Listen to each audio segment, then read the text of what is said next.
But without further ado, I'd like to thank Anna for moderating this wonderful panel. So in this afternoon session, we're moving a bit more away from Model UN just as simulations and more as Model UN as a version of youth-led civil society. And of course, as we heard from both the ambassador and the ASG this morning, the Summit of the Future is going to be one of the biggest multinational global initiatives trying to reinvigorate every part of the international system.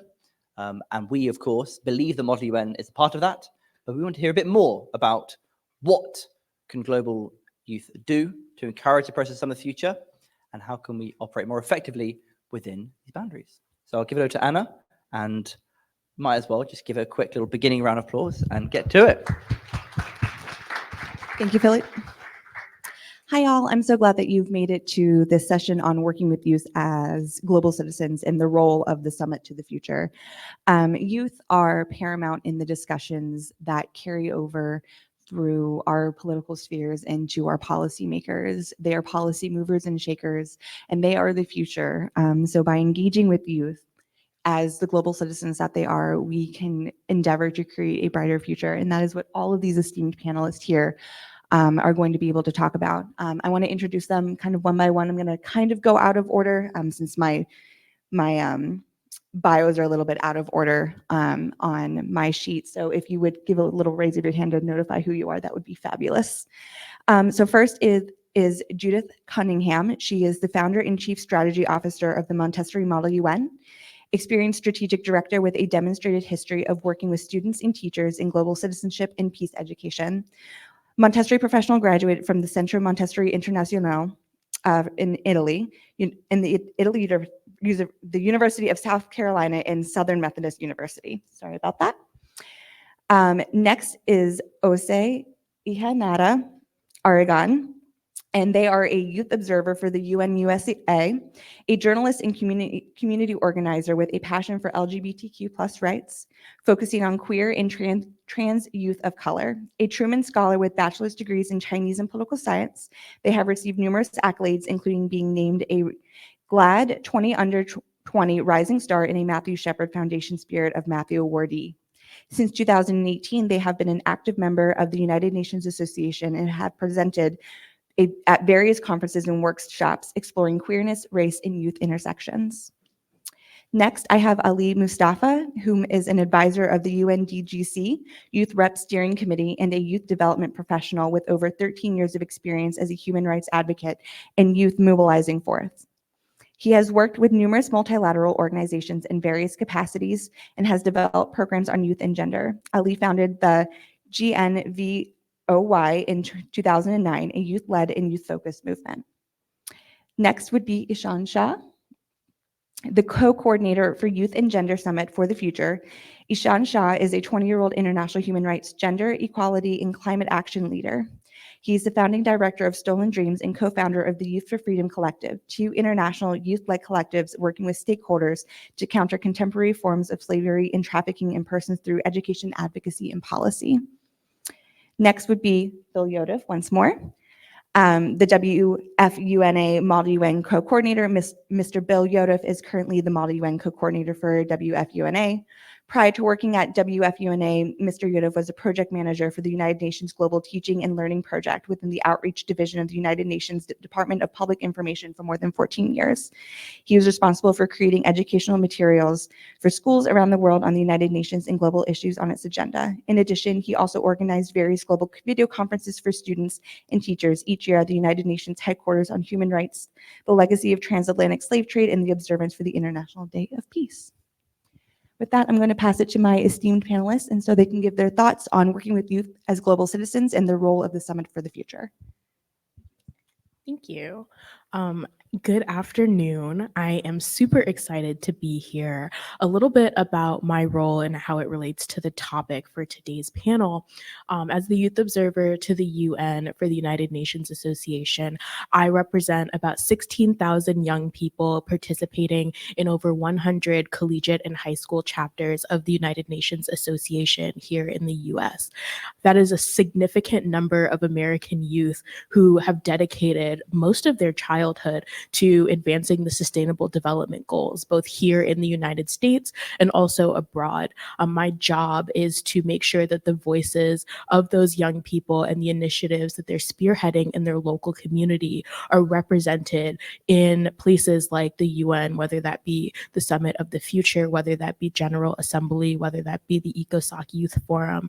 And so particularly this year, because in September, the Summit of the Future is happening, I have the pleasure and honor of making sure that the initiatives that young people are doing across the country, whether that be in rural areas, whether that be in the Deep South, whether that be on our coasts, that information is reflected in the conversations that will be happening here in New York City, both in April for the ECOSOC Youth Forum, and then also in September for the Summit of the Future. So looking forward to chatting with y'all both about what those engagements are going to look like here in New York, but also arguably more excitingly, what our youth chapters are up to across the country. So thank you for having me.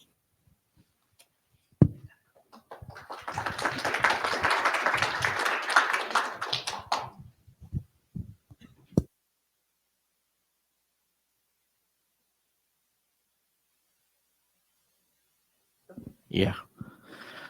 Thank you for the invitation, and thank you everyone for coming here and having discussion on a very important topic of the inclusion of young people and the future generation, especially when we're talking about the Summit of the Future. And I know that the topic of this panel is focused on the Summit of the Future and how young people are participating in it. So I just want to let you know that we have been working uh, endlessly and tirelessly to have the Youth Summit of the Future, and which I can confirm will take place on the week of the 25th September in New York City. And we'll be having the informal conversation, and that's called the Informal Youth Summit of the Future, in support with the permanent missions, several UN departments, and UN agencies and International Organization of Migration is on board for that, and many youth organizations and the civil society organizations. So it is the coalition that we would say that have come together to make the Informal Youth Summit of the Future happen, and that is going to take place. And I think this is really important that we should have such conversations where we are trying to include young people, especially the young people who do not have access to the knowledge base and the decision making processes that take place inside the United Nations. We have the excuse that you do not have accreditation, or you're not associated with the mission, or you're not the youth delegate of a mission, and so you do not have the access. So that's is not going to be the case anymore, because with the help of civil society organizations, we are really working hard to have each and every single voice of a young person include into the decision making process, and also at the Pact for the Future and the Summit of the Future. And this is the beginning that we are starting with the Summit of the Future, that we're going to have this really youth inclusive discussion, and the outcome document will be presented to the Secretary General and the President of the United Nations General Assembly. So this is the first initiative that I would say. That besides that, we are pushing really hard to have 5 youth-led side events for the Summit of the Future on the weekend of the 19th of September. And we are still having a conversation. The 5 youth-led event means the events that are or should be planned by young people, or a steering committee of young people that will design and execute those conversations that will be youth-led. And we are still negotiate in a way, we are negotiating those 5 side events, and we really hope that will happen. So we're really trying hard to have the young voices include that, and not just the voices that are in New York City, but also the voices, the young people who are not in New York City, especially in Global South, trying to have their voices include at the summit. Not just the summit, as I say, that this is going to be a beginning just at the summit. We are designing a mechanism to have those voices include remotely or hybridly in the conversations, regardless of the accreditation they have or not. So looking forward on a more deeper conversation. Thank you.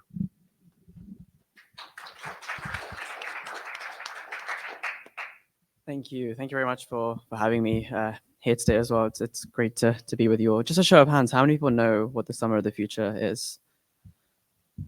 Okay, so only a few in the room. The way I just explained it, I was at a briefing in the UN on CSW, and I was talking to people about what the Summer of the Future was. The way I would explain it is, it seems as though the UN could be getting a glow up, right? And it's coming in the form of the Summer of the Future.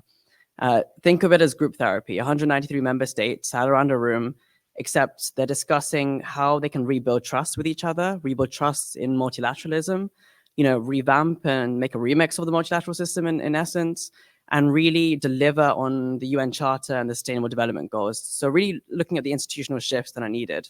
And within the Summer of the Future, the outcome document will be something called the Pact for the Future. And within the pact, there are 6 elements. There's a chapeau, and there are 5 chapters. The first is on sustainable development and financing for development. The second is on international peace and security. The third is on science, technology, innovation, and digital cooperation. The fourth is on youth and future generations. And the fifth is on transforming global governance. Right now, member states in New York are negotiating that pact itself. It's a 242-page document is the latest one, and it's grown in size because member states have gone through chapters 1, 2, and 3. They'll go through chapters 4 and 5 next week. And that process will continue on through September, member states negotiating until consensus is achieved. And within the pact, there are also 2 other side processes. There's a declaration on future generations, and there's a global digital compact. So there's a lot being packed into this process. And that chapter 4 on youth and future generations is really important. And what we saw from the 0 draft of that text is there's some really strong language around meaningful youth engagement in there. And we really want that text to stay. Unfortunately, this process is an intergovernmental process, right? So it's the member states leading, it's them in the room. And unfortunately, we've had challenges with civil society and youth and even UN agencies being allowed into the room and to feed into that process. But we persevere because it's not new. It's not new that the UN is an intergovernmental space and that we face challenges, against a geopolitical background, against shrinking civic space. So that's why there are a multitude of youth networks working to feed into the process. And we're doing that through the Summer of the Future Youth Working Group, directly working with UN youth delegates, engaging them in conversations, engaging them in consultations with broader youth across the world, and then feeding in those recommendations directly to the member states. And we've seen some of those positions being directly reflected in the negotiations themselves. So we'd implore you to reach out to these youth networks, whether there's a Summer of the Future Youth Working Group, whether it's UNA, USA.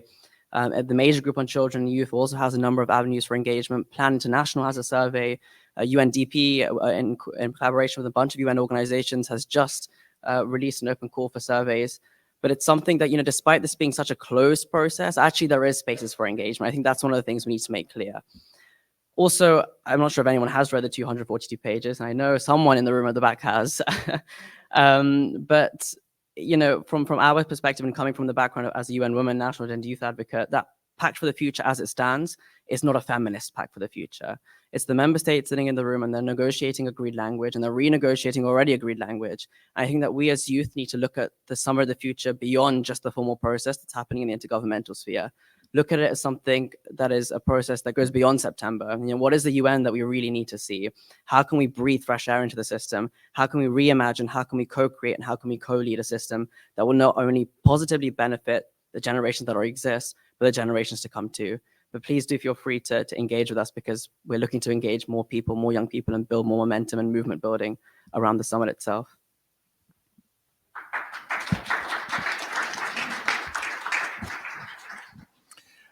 I've talked to you a fair amount about Model UN, and now I want to kind of switch gears and talk a little bit about the organization I work for, the World Federation of United Nations Associations, otherwise referred to as WFUNA.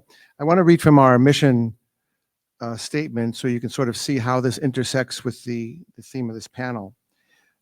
Guided by our vision of United Nations that is a powerful force in meeting common global challenges and opportunities, WFUNA works to strengthen and improve the United Nations by engaging global citizens. So the idea of global citizens is something that's critical to us, that's critical to making the UN stronger. And a large piece of our work with engaging global citizens, of course, is with youth. I want to tell you a little bit about our work. So we coordinate a network of about 100 UN associations around the world. So in these 100 or so countries, they have one UNA or one United Nations association. that is responsible for engaging with civil society and keeping them apprised of the work of the United Nations. Some of that work, as you heard through the UN information centers that Jayashri talked about, also engages with Model UN programs. So one thing that you could check in your, if you come from a different country, is to see if there is a UN association in your country and what their involvement is with Model UN. But beyond that, we have a number of programs for youth. We have training programs. We have offices here in New York at UN headquarters. We have offices in UN headquarters in Geneva. We have offices in Brussels, and we also have offices in Seoul, Korea. And we're working on opening an office in Africa. So we have training programs where we bring youth from around the world to either Geneva, sometimes it's New York, and engage in a week long of education where they get to interact with UN experts and speakers and learn about things like the Sustainable Development Goals. We have online courses. We're going to restart a program that we kind of stopped during the pandemic, where we bring young people from different countries to Geneva, and we teach them how to develop and design human rights projects so they then go back to their home countries and implement. We have a program in Seoul called Citypreneurs, where we have young entrepreneurs who develop projects dealing with urban living, and they get an opportunity to present their projects to the private sector. And sometimes the private sector, finds some of these projects interesting and agrees to fund them. So these are ways that we have of engaging with youth, empowering them. And also with some of the training programs, like the one we have in New York, we have a college leaders program where we bring college students to New York, and they spend a week or so working on developing a project related to the Sustainable Development Goals. And at the end of the week, they get an opportunity to present their projects to real UN staff and experts in that area, and then get to have professional expert input into the projects that they want to develop with the Sustainable Development Goals. So this is a way where they can engage directly with the UN and have not only input, but let the UN know what projects they're working on. And so these are ways that we engage with youth and help them in developing towards being global citizens. I just want to finish with one last thing that I think is important that I find in traveling around the world and talking to youth, is I find that there is often a lack of awareness of what opportunities are out there for them to become engaged with the UN. I always get questions in terms of how can I become more engaged with the work of the UN. Now, we know, especially from what you've been hearing today, that there are a lot of opportunities out there. There's a problem of a lack of awareness, a lack of communication. And so one of the things that I think we need to do a better job of is find ways of how can we get this information into the hands of those that are most interested into it. There are things, for instance, in the youth office, they have a newsletter which keeps you apprised of the different projects that are going on. DGC also has things like that. Most of the students I talk to don't even know that these things exist, don't even know how to access them. So Model UN could be a great way of getting this information into the hands of students. So we need to do a better job of that. Thank you.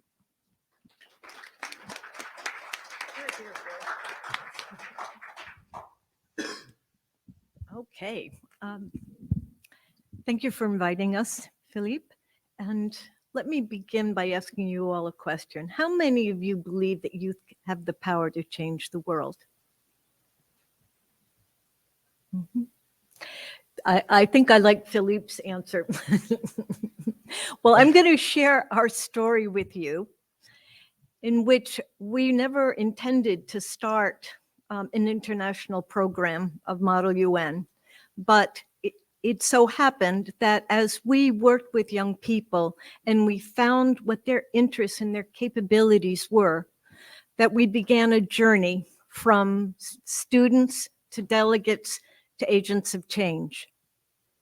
It was the year 2006, and at a social event, I was asked by a UN ambassador, oh, is there a Montessori Model United Nations program? He knew I was a Montessori educator. Well, that question lingered in the air as I thought about Dr. Montessori, who was a member of UNESCO, a tremendous supporter of the United Nations. And in fact, she told the UN, you need to listen to the children, because if you would find incredibly innovative solutions to world problems. Wow, that was 1950. And what we're talking about today is exactly the same, youth empowerment. So it was the 100th anniversary of Dr. Montessori's first Casa dei Bambini, and there was going to be a huge celebration in New York City. So the two ideas connected in my mind, and I thought, wow, what a tribute to Dr. Montessori's vision to have students at the United Nations on the 100th anniversary. So we began with the intent, this was a one-off experience. I had a job, we were doing this as a tribute to her legacy. And after that experience, the 400 students and teachers who came talked about how transformative the experience was, and we were moved to continue. There was another important event that happened after that first Model UN, and that was the statement by a middle school student from Canada who came to me afterwards and said, now that I know, I need to do something. And that was like a call to action in my head. He was telling me what the developmental trajectory for young people was. So when we started MMUN, we crafted according to Montessori principles, which were, first of all, the age group. We work with delegates from 9 to 15 years of age, which is, according to Montessori, the age of the development of social justice. And the second is we are focused on collaboration. We're focused on building consensus. We're not a competition. We don't give awards or prizes. And so during these, I guess this is going to be our 18th year of working with students, they have taught us many things about youth empowerment. They've taught us that students at Model UN have had the opportunity to develop an awareness of global problems and an understanding of them. We all share that in Model UN, right? Well, the next step for many students is, as this boy told me, now that I know, I need to do something. So he realized he had a voice and he had a responsibility, because most of our kids come from privileged backgrounds, right? So during the years when we were starting Model UN, you know, many times we were invited to start a high school program, and we said no. We know what that call to action was from the very first year. And we began to build on that idea. And I'm going to let my colleague, Remer Brandsma from the Netherlands, talk about what we have been doing.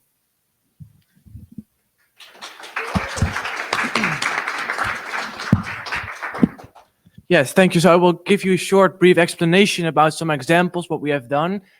And for example, when some delegates of our conference participate, we want to act on the interest what they have. They all have a concern about a rapidly changing world. The world of today is different than the world of tomorrow. And how can we use the interest and the motivation of young people to transform that into action? To just give the overview, you just think by theory. You start by theory, transform that into action. So practical action. Where, for example, started a few years ago with the Youth Climate Summit, we asked our students, what breaks your heart? Just ask a small question like that. What breaks your heart? Think about that for a second. Just think about, what is my concern? When I wake up, what is important for me? A lot of students think about climate change, a very big issue right now. And how can we support them to, for example, provide knowledge, provide resources, the skills and tools to work towards impact? Just think about, how can I start? And how can we support them to make the first step? And then continue together to make other steps and finalize with your impact program. And for example, this conference this week, we have our MMUN conference also here in New York. We have an impact night where we ask students the question again, what breaks your heart? And how can we support you after participating in our conference? How can we support you to continue in your school, in your neighborhood, in your city, with your friends, with your family, with your colleagues? And how can you work together to make your plan, your vision achievable? And for example, I will give you another explanation about another program, what we want to announce this year. That's Hear Me Now, an application for young people, where they can work together. Because we think that is especially working together across borders, around the world. That's the power of our international collective. We have so many cultures together, nationalities together, ages and passions together, and we can use that to make a difference. I think especially when you have an application like that, you can ask a teacher or an expert in another country for help or for reviewing your project. That's real life learning. I think that's what we need right now, to think about how can we across borders help each other and then achieve our plans and our visions for the future, what we have to achieve. And especially to make it free for everyone. Think about the communication between students, to just text each other or having a meeting. That's real life learning. I think that's something where I want to finish with, that we have to recognize that creating impact is in the foundation of creating impact is having the communication, having the tools, and be able to have the skills to do that. And I will pass the word to Gabriel Forestieri. He's the managing director of MMUN, who will give you a short explanation about another program within MMUN. Okay. Oh. Okay, then we will. Yeah, then that's my finish. Thank you. All right, well, let me just tell about the two other things we're doing. Generation Green Force, which is our initiative to create a student movement on behalf of the environment. And we have an application that we're developing on Discord that we'll be releasing this year, along with the Hear Me Now application. But there was one other question about how are we reaching marginalized communities? And this was a program we started thanks to COVID, where we all had to pivot to be online. And so now we've started a scholarship program, and we have students from the Global South who are participating in Model UN, side by side with students from other parts of the world who, we're privileged enough to be able to be involved, pay the registration. But this is a program that we support through a scholarship and enabling students from, I might say, marginalized communities around the world to participate in Model UN and to go through this same kind of development, from awareness to understanding to impact. That's our story. Thank you. All of you have incredibly insightful and thoughtful notes and engagements with youth and the continued engagement of youth as global citizens. So I want to present a question to all of you, the panel, and whomever, feel free to start answering the question. The Summit of the Future is one of the large stepping stones for the continued engagement of youth and continued engagement of them as global citizens. How do we continue to encourage further summits, such as the Summit of the Future, and create further opportunities for youth to be continued agents of change? Thank you for this question, and that's a really important question. That's what's posed this summit. And last year there was SDG summit. Before that there was education summit, and so on and on and on. And one of the things that what we felt was, and we still think, that the Summit of the Future is very non-inclusive in terms of having young voices, and especially the grassroots voices included. Floating a Google form and having fill that form, and then someone in a suit going and saying that this is voice of an African farmer doesn't resonate with me, until and unless the farmer is present himself and part of the system and presenting it. The grassroots needs to be included, and that this is what we are advocating for within the UN system and outside the UN system with the help of civil society organizations, youth groups, youth organizations, and the UN system as well. So it's evolving. It's evolving, and to have more inclusive, like, the engagement and dialogue should continue. It's only when we are engaging the grassroots, as Bill mentioned, that the word needs to go out. And I'm very much aware of the work that you have done while you were in the prime. You're still in the prime, but we know that the effort for the Office of the Youth Envoy and other outreach effort you did with the global communications, I mean, we need to continue those efforts, like having the newsletter that he mentioned. DGC have the newsletter that is specifically for youth now. That is just the youth letter that giving the word out.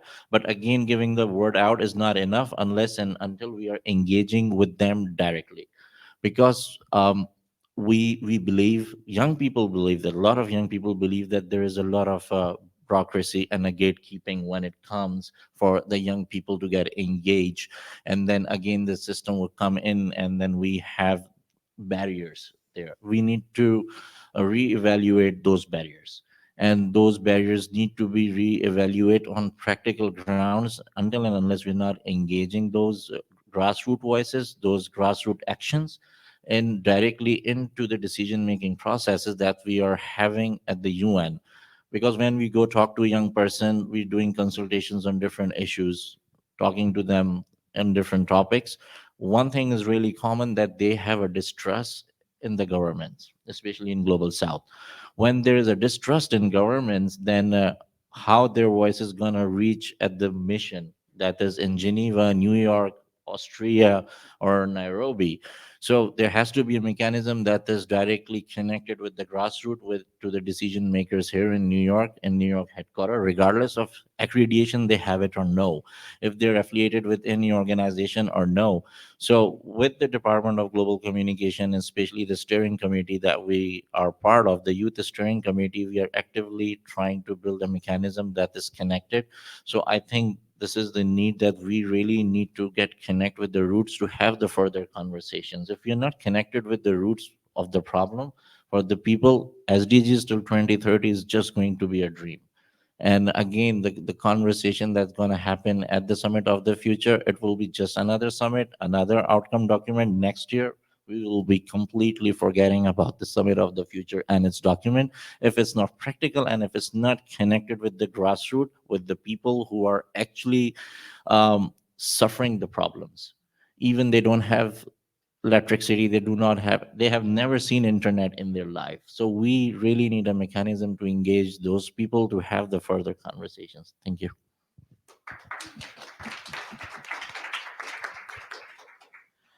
When it comes to the question of how do we continue to have meaningful youth engagement, it's important that our world leaders know that it's not optional. The idea of youth engagement, meaningful youth engagement, can't be something that is an afterthought, which a lot of times it often is. I'd like to point to some of the wins in that sphere, because we always talk about how more needs to be done, and more does need to be done. But I want to point to an example of how we've seen that work in real time. So right now in New York City, we're currently having the Commission on the Status of Women, and we just finished up the Commission on the Status of Women's Youth Forum. Now, this year, the Youth Forum was a weekend event, Friday, Saturday, Sunday, followed by a Monday presentation at UN headquarters on what meaningful youth engagement has looked like at CSW. Now, that's very different than what it's looked like in the past. Last year, the Commission on the Status of Women had a one-day youth forum, and in years past, even having that one full day has been really difficult. Now, that doesn't just happen, that progress. It happens because young people from across the globe are saying it's not optional that our voices are represented in these spaces. We need more than just a session. We need more than just a day. We need more than just one young person in a room. And the continued pressure from young leaders to create those spaces and then expand those spaces and refine those spaces to make them meaningful, that's how we get meaningful youth engagement, continued participation. When they have the youth day, making sure that people come, making sure that people are engaged, making sure that people are are taking notes, asking questions, making bold statements, because then folks can see that this is something that young people not only demand, but will also follow through on. So when we talk about the Summit of the Future, one of the things that I'm really passionate about is making sure that young people show up and show out. And what that means is not waiting until September to start participating. If you're only finding out about the Summit of the Future in September, by that point, it's kind of too late. A lot of the negotiations that governments are having have already happened. A lot of the decisions for individual countries have already happened. As most of my colleagues have noted, a lot of those conversations about what the Summit of the Future, what meaningful engagement is going to look like, those conversations are happening right now. And so part of what I'm really passionate about is making sure that young people are engaged early and often, so that we aren't just an afterthought, so that we're not just we're not just pulled in at the last minute and being put on platforms without really being part of the planning and the processes that have been happening for months. And so for our perspective, the ECOSOC Youth Forum is a really big key component of that, making sure that in April, we're able to draft documents, make statements, provide recommendations to take back to our governments, so that by September, they've had plenty of time to consult with not just one youth delegate, not just one youth-led organization, but a multitude and a diverse reflection of young people, so that the ECOSOC Youth Forum provides that launching pad for meaningful youth engagement at the Summit of the Future, and that Summit of the Future is able to provide a really good example of what engaging youth can look like moving forward.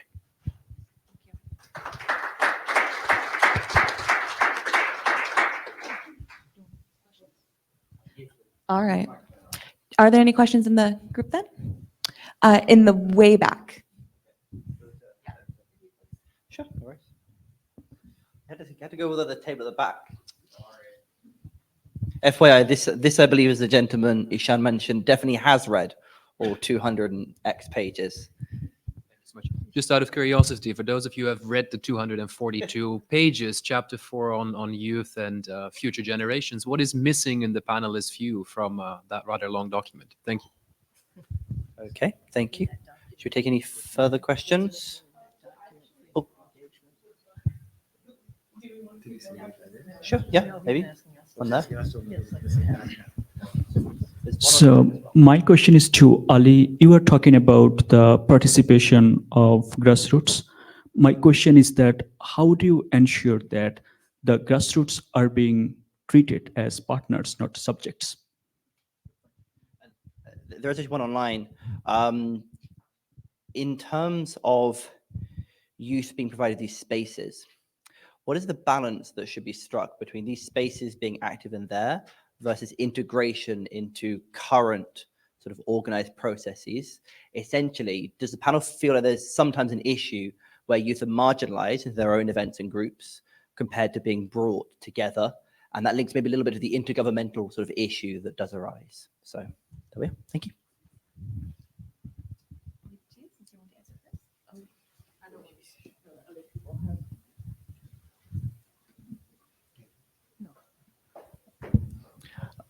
Okay, so I'm going to address the first question that the gentleman at the back asked.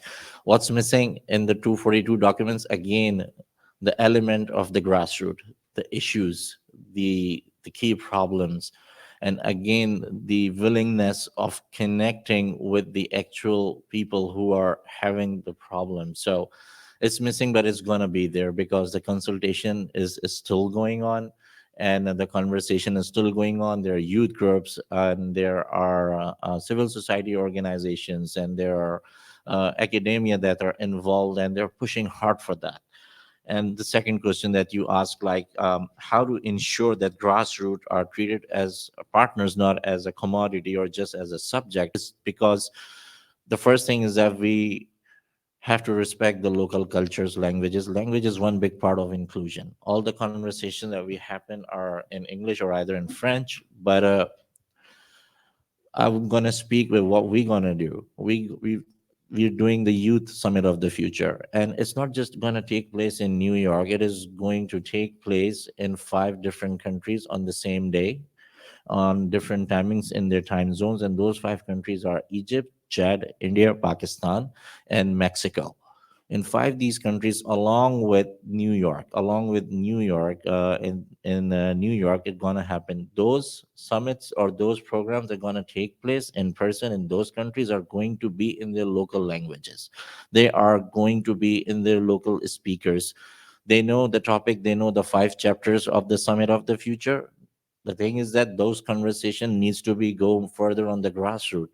So they're going to have those conversations in the local language, because we do understand the importance of the communication, and the language is the basic communication where they need to understand what we're talking about. And then the main important thing is that the form of action have to be changed, which we have changed. We are not telling them what to do. We are asking them what is needed to be done. So that is one of the basic difference that we are trying to have in a conversation that we going to do at the Youth Summit. So these are the things, and I know that when it comes to the Global South, especially the youth, it is felt by them that they are not treated as partners or as the equals, but as the subject, or just as something that a tokenism. You just have to uh, check the box because they're here, and so we just talk about it, or the inclusion. But no, the meaningful inclusion is that when we take these steps and take and respect the local culture and languages and take them into serious consideration. On the youth chapter, I think retain all the zero draft language that we already have from the compilation text. I mean, we'd like to see youth integrated throughout the whole text, not just in chapter 4. I think that's important to recognize. The reference to sexual and reproductive health and rights, that's in chapter 4, to also include that in other chapters, especially chapter 1 as a prerequisite for enabling women and girls to realize their full potential and support efforts to realize the 2030 agenda. Comprehensive sexuality education is not in there at the moment. I'd like to retain references to that. Youth investment platform, stronger language on financing for youth-led organizations, networks, collectives that are formal and informal, supporting their participation, decision-making spaces. I think there's a lot to add, and a lot of new language that we can bring to the table in terms of meaningful youth engagement. And I think fundamentally we would want it to be guided by the SG's policy brief on meaningful youth engagement as sort of the gold standard. And this is all sort of preaching to the choir, I guess, because I'm sure you're well aware, and we've sent these comments to the member states as well. But I think in terms of the second question as well about the siloing of youth, I think this was one of the fears we had when the UN Youth Office conversation started, was that, will member states use this as a way to silo and sort of push youth into a corner and say, okay, this is your office, this is your space, you stay there. And I think that's one of the great things that the Jatma and her predecessor, Ahmed, and the whole team at the UN Youth Office, Youth Envoy's Office, that are now the Youth Office itself, and Felipe as well, bringing in that whole, the fresh perspective of someone outside the UN system. I think that's been so great for us in the UN space as young people, because they've made sure that we're not being siloed, and rather they're acting as a centralized convening space, recognizing the institutional history of young people in the UN sphere, and the fact that many UN agencies have their own youth networks and platforms and are doing so many great things with young people. And in that regard, just unfortunate Bianca couldn't be here, but to pay sort of our gratitude to her and her team as well, for making sure that we continue to be as integrated as possible into all decision-making processes. And on that note, actually, to retain the language and the pact on including in intergovernmental processes, because that too, I think that the power that we bring, but also the experience we bring to the table, can really support and strengthen the work that member states do. And it's not just a benefit to us to be involved in these processes, but it's a benefit to them and everyone across the world too. And one final thing as well, sorry, my brain is so disjointed being at CSW for the past week, but also the intergenerational nature is really important. I think that's something that I think we overlook, or as a buzzword we throw around, but I think that's something that's really important, recognizing there are so many people on this panel who have invested so much of their time and energy and experience into the UN system, and we cannot neglect that and overlook that. We as young people have to learn from that and support intergenerationally in that regard too. I just have a practical question, if I may. You've mentioned about how the negotiations are going on right now, and the youth forum happening in April. If somebody here cannot participate in the ECOSOC Youth Forum, how else can their voice be heard? And in terms of what you're saying with the Youth Summit, how could anyone who's interested in becoming involved with the Youth Summit for the Future actually do that? Thank you so much for that question. For young people who are interested in getting involved, it depends on your country. Number one, it is not too late to get involved with the ECOSOC Youth Forum. In terms of virtual participation, there is still an online link to sign up for that and contribute to a lot of the written documents that will be put out in the coming weeks and months. Information about all of the NGO and civil society side events will be coming out, and a lot of those will be hybrid to include young voices both here in New York and abroad. But in terms of ways to get involved directly, if you know you can't be there, get involved with your local youth delegate or your youth ambassador, youth observer, the person who you know is affiliated with their government or UNA who will be going, because a lot of those folks are doing outreach to their local community chapters, student groups of young people, so that when they go and represent their constituency, which in my case is American youth, they're going with not only their own personal insights, but the insights of their constituents. A lot of the conversations that we've had as youth observers and youth delegates is the work that we're doing prior to the ECOSOC Youth Forum, so that when we convene as young leaders representing our countries or our NGOs, how can we make sure that it's representative so that our document is not just the 16 to 18 youth delegates in the room, but those 16 to 18 youth delegates plus the tens of thousands of young people that they represent. So make sure that you're in communication with your youth observer, your youth delegate, your youth representative that you know is going to be at the ECOSOC Youth Forum, so that your voice can be represented in the information that they're going to write there. Just to the continuation of what you mentioned, there's some very other steps that you can take to attend the ECOSOC Youth Forum and other program, and that is you need to find an organization that is accredited with ECOSOC or either DGC, because DGC specifically have two spots. DGC accredited NGOs have two spots of youth representatives that the two members of the organization should be under the age of 34, and they have the access badge or the ground pass that we say to access the UN headquarters in New York City. If you have that access badge, you can attend ECOSOC Youth Forum and many other meetings other than that.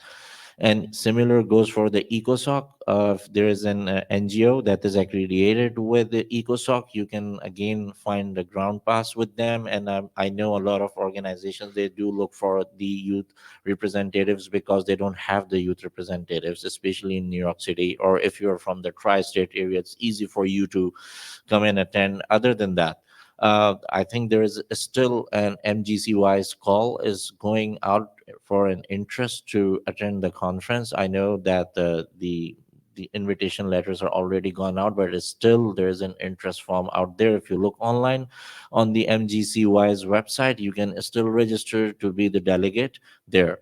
And for the Youth Summit, as you asked how they can be part of it, so Youth Summit that's gonna happen in September, they can go online. They found the internationalyouthconference.org, and you'll find all the information. One of this going to happen in Los Angeles at the UCLA in May, that you can be part of it, and it's a continuation to a summit of the future, the Youth Summit of the Future that's going to happen in September. Online, you can be part. If you want to be speakers, you're open to be a speaker, because we welcome young speakers. The priority are the young speakers, youth like you are here in the room. So the first priority is given to the youth speakers. If you want to participate in any way, just attendance, or want to be a speaker, or you want to conduct a workshop or anything that you have, so we are pretty much open on accepting the ideas. All the email addresses and forms are out there, and you can look at those forms. You can reach me out or other colleagues in my team, and we'd be happy to have you include in the conversation that we are having in any way possible. Philippe, do we have time for additional questions? Are there any additional questions? Do we have any online? The only question we had online, which was semi-answered, was literally open question: how can we attend that register for the summit of the future? I know we talked about ECOSOC Youth Forum, we talked about the Youth Summit for the Future. I guess it's probably along the same lines of what somebody said: talk to your youth observers, talk to your youth delegates. But I don't know if there's anything particular about the Summit for the Future. I don't think a lot of that It's information not has open, been. exactly. There's, It's a good point to mention, I guess. I mean, there is the conversation is going on at the division called NGLS. If you know about NGLS, it's the non-government liaison service that's now operate under the civil society unit of the UNDGC, and they specifically look after the registrations and attendance from the non-accredited individuals or organizations. They do it for the civil society conference and many other conferences. So they're going to do the same. Just note down NGLS, make sure that you Google them, find their website, look at their X handle, x.com and /NGLS. You'll find a lot of information. But again, you gotta keep an eye on the attendance of how you gonna attend it. If you don't have an account on Indigo, make it on your priority. Indigo.un.org, that is a portal where you can, if you register there, then you can find a lot of information about the conferences that are happening at the UN system, not just New York. You're gonna find the conferences, events, conversations everywhere in the world at any of the UN offices happening. And the Summit of the Futures registration, if it's going to open for public, it's going to be there. But I know that when it will be open, the priority will be given to the ECOSOC NGOs, and then the DGC, then comes the individuals or the stakeholders like academia. So Indico is your go-to place if you want to register and attend the conference. It's INDICO, Indico. Thank you so much. Yeah. Yeah, so there's going to be a UN Civil Society conference happening in Nairobi in May. And the registration is actually closed on the 26th of March. So if you would like to register, please do so quite urgently. Nairobi is going to be a big civil society moment to feed into the Pact for the Future. It's happening in May, which is a bit late in the process, but it's not the be all and end all. The negotiations will still be ongoing at the rate they're reading through the text for maybe quite a while. So Nairobi is really this moment to bring together civil society. The last civil society conference was in 2019. This is the first time the UN will hold a civil society conference in Africa, which is a huge moment for the UN itself, but for Africa and for everyone in terms of looking at what does transformational leadership look like, and how do we move away from convening in the global north and sort of decolonizing approaches to the way in which the UN works itself. But the outcome of Nairobi, and this is something myself and a couple of the colleagues are co-chairs of the expert subcommittees, we're looking at what the outcome of Nairobi could potentially be. And the current discussions that we're going to launch impact coalitions, which will be focused around specific reforms that we see in the Pact for the Future, that will be civil society driven, and that will be multi-stakeholder. And so that member states can also join and be part of. And we're not quite sure of what this is going to look like yet. We only have 8 weeks until Nairobi, and we're still trying to figure out all the details. But that's the essence, is to say that actually civil society are already leading on the ground at the grassroots level to drive many of the changes and many of the proposals that we will see in the Pact for the Future. And they're already doing that, and they have been doing that for decades, right? We don't need a UN text to tell us or to validate us, right? Because we've already been leading. And so that's what the outcome of Nairobi expects to be. And it's going to be a long-term process. So it's not looking at, okay, how do we feed directly into the Pact itself? Yes, that's an element of it. But also what happens after September? Once the Pact's been adopted, then what happens? Is this Pact going to be just another UN text that floats around? Or is it going to really live up to what we're all calling it to be a once-in-a-lifetime moment to reinvigorate multilateralism, etc.? I think that's really important to remember, is that we're not looking just to September, we're not just looking to 2030, but we're looking on the road to 2100 and beyond, essentially. Well, thank you all so very much for your incredibly insightful comments and answering all the questions. I do believe we're going into a workshop now.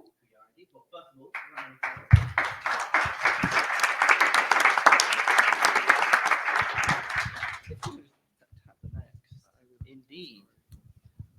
Many of you were here for our earlier workshop, and we indeed have another one, which is just starting. So much like earlier, and the speakers are welcome to stay if you have time, but we understand if you don't. So 6 topics this time, and if the facilitators could sort of wave their hand, we have it all set up with the teams over the tables over there. Topic number 1 is digital advocacy and activism. That, of course, is more shown over there. Topic number 2 is youth-led policy initiatives. That is with Caitlin. Topic number 3, education reform in academic institutions. We have Sahat again. Topic number 4 is art and culture for empowerment. We have Noor, one of our team members. Topic number 5 is media literacy and responsible journalism. That is with Chase, who is over there. And topic number 6 is building youth communities and networks. And that is with Sharon over there. And once again, this is running online at the same time. So we have a lot of facilities online. And I just want to give a shout out to the 2 who are joining online. That is Gosia, who is a youth delegate of Poland to the UN, who sadly can't be with us in person, but they're in spirit and online. And Tobias, once again, joining us. So much like before, although you are assigned a table, feel free to sit down to the one that interests you the most, as long as about 5 or 6 of you on each. And then we will get workshopping and the facilitators will guide you through the next hour. So once again, thank you very much to the speakers. It's been an absolute pleasure. You've really helped inspire us with your words. And just a huge thanks for all of your help with today's summit and your wise words. And let's get to the workshop. Thank you.